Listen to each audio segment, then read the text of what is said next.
করেছে তার শাল থেকে বাঁচাই পসিবল। আমার আব্বুরে ছাইরা দেন।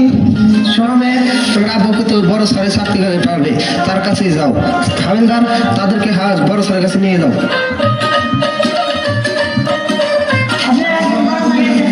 পুলিশ আপা আমার জামাইরে ছাইরা দেন। কিরে তুই শুবি না? আমার নাম ডাকো, কে তুমি? আমার নাম পারু, আমার বাড়ি আলোক, আমরা সবাই পারু কয়। ও তুই হাত লাগার উপরে পারো না? তার এই অবস্থা কেন? কি হয়েছে তোর? তোর কত ধুমধাম করে বিয়ে হলো। আগেই কইছিলাম যে মেয়ে বসে বিয়ে বসিস না। তার মতো যদি পড়ালেখা করতাম তাহলে আমিও পুলিশ অফিসার হতে পারতাম। ছোটকালে বিয়ে বসে তো আজ আমার এই অবস্থা। আমার জামাইরে ধরে নিয়ে এসে তারা ছাইরা দেয়। ছাড়া দেবো, কিন্তু বললে তো ছেড়ে দেওয়া যায় না। আমার হাত পা তাহলে কাছে বাধা। যেহেতু তুই আমার বাল্যকালে বান্ধবী, আমার সামর্থ্য অনুযায়ী তোকে আমি সাহায্য করার চেষ্টা করবো। আন্টি আমার আব্বুরে ছাইরা দেন। এটা কি তোর মেয়ে? আচ্ছা, তোদেরকে দেখে মনে হচ্ছে তোর কিছু খাসনি, তাই না? এটা টাকাটা রাখ, কিছু কিনে খাস, আর আমি সব ঠিক করে তোর ফোন দেবো।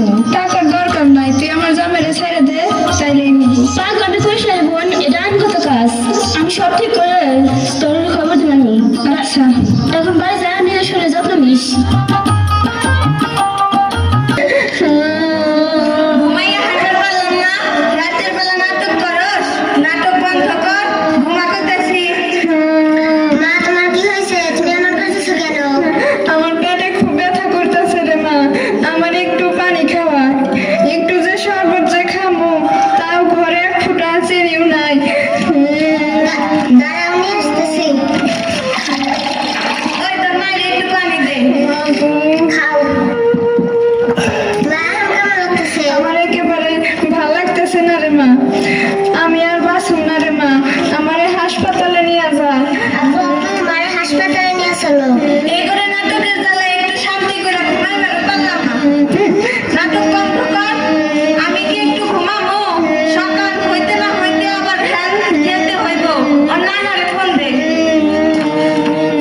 নাও না, ফোন দাও। আব্বাজান, আপনার মাইয়া রাত দুপুরে নাটক শুরু করছে।